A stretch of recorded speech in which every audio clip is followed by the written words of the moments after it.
إن الحمد لله نحمده ونستعينه ونستغفره ونعوذ بالله من شرور أنفسنا ومن سيئات أعمالنا من يهدي الله ولا مضل له ومن يضلله فلا هادي له أشهد أن لا إله إلا الله وحده لا شريك له وأشهد أن محمدا عبده ورسوله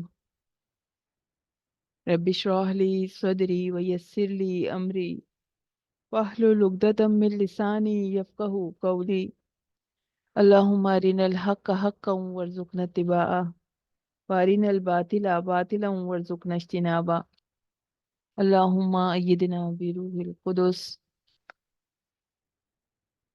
قرآن عظیم کے اعجاز سے اور اس کتاب کو نازل کرنے والے رب کے معجزانہ اختیارات سے ابتدا ہوتی ہے۔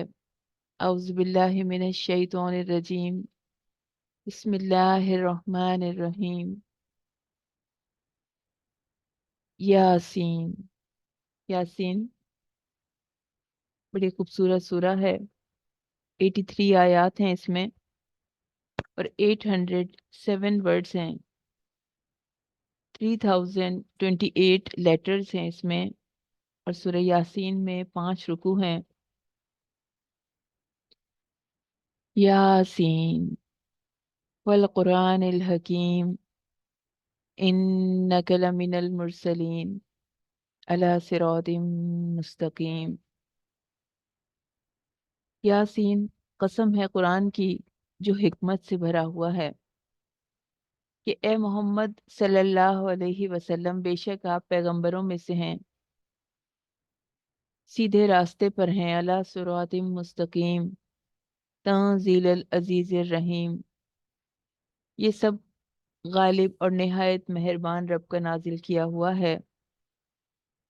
لِتُنذِرَ قَوْمًا مَّا أُنذِرَ آبَاؤُهُمْ فَهُمْ غَافِلُونَ، تاکہ تم ان لوگوں کو جن کے باپ دادا کو متنبع نہیں کیا گیا تھا متنبع کر دو، وہ غفلت میں پڑے ہوئے ہیں۔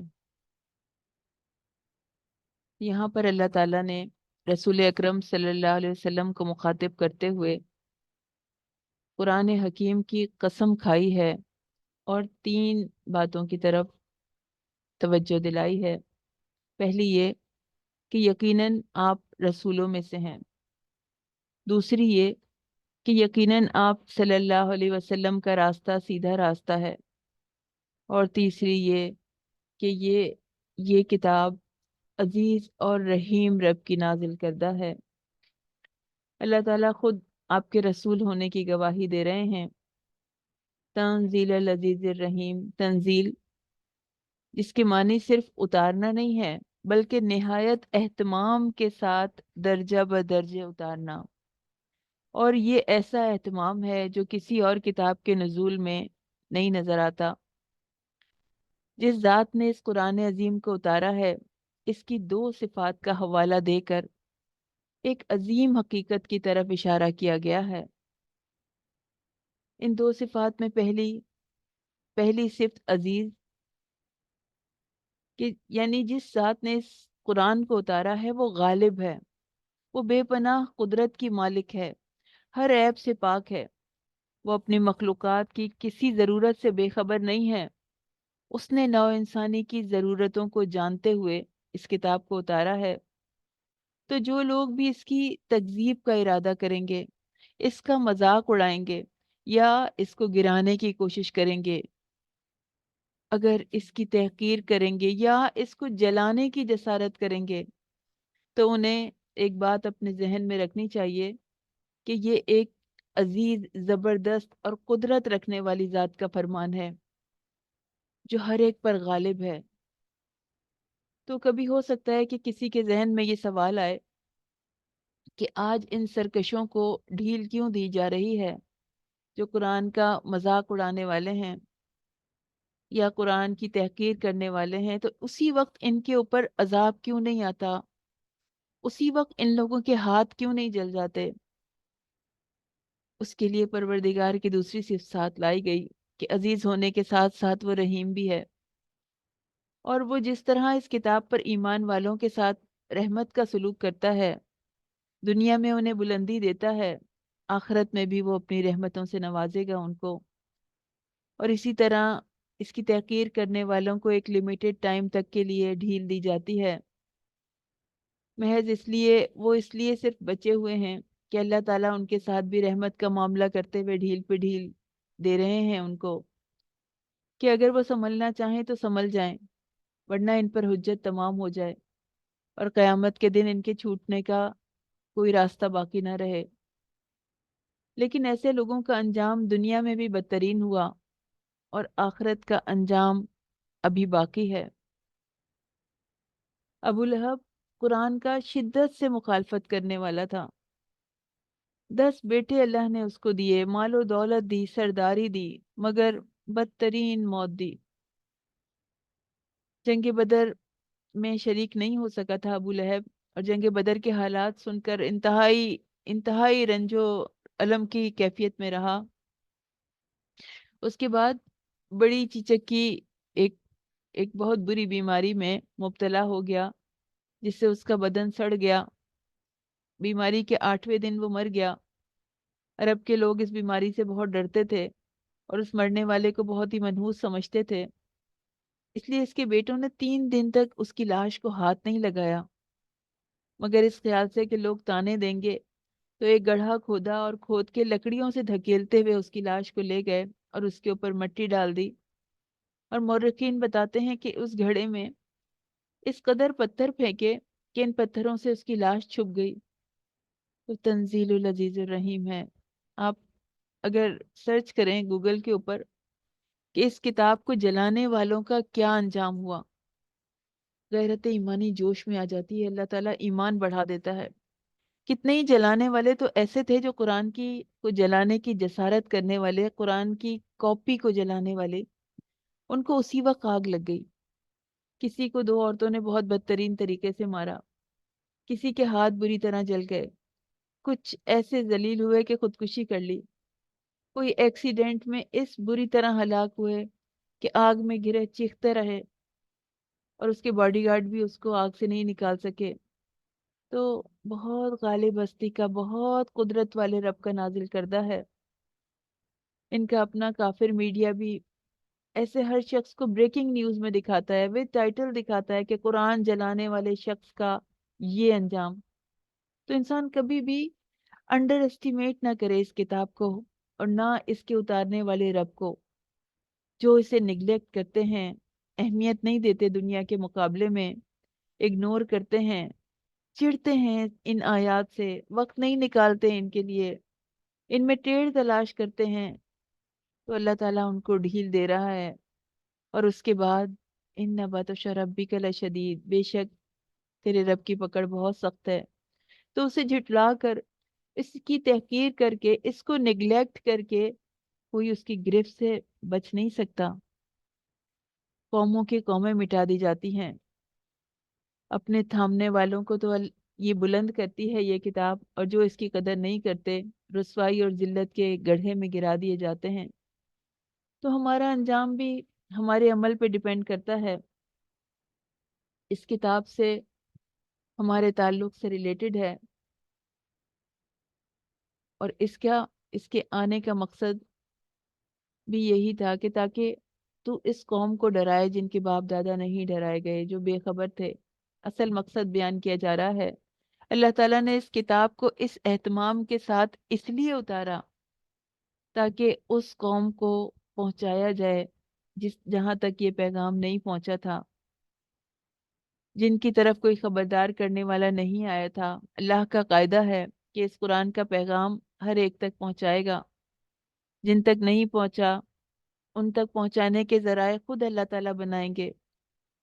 رسولوں کو اللہ تعالیٰ نے یہ ذمہ داری دی، اور رسولوں کے بعد یہ ذمہ داری امت مسلمہ کو دی۔